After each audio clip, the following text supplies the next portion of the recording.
Bài thơ Thánh Thần Tác Sinh, trích Tin Mừng Gioan chương 3 từ câu 1 đến câu 8.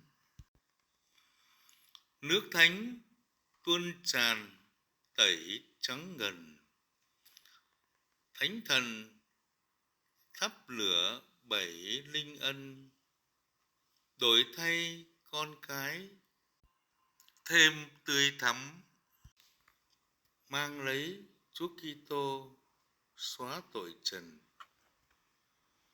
Bước giữa bể dâu lòng sốt mến, bay về thiên quốc dạ chuyên cần. Xin ơn thánh thể hằng nuôi dưỡng, hạnh phúc muôn đời trước thánh nhân. Linh mục Đa Minh Trần Văn Dũng xin chân thành cảm ơn.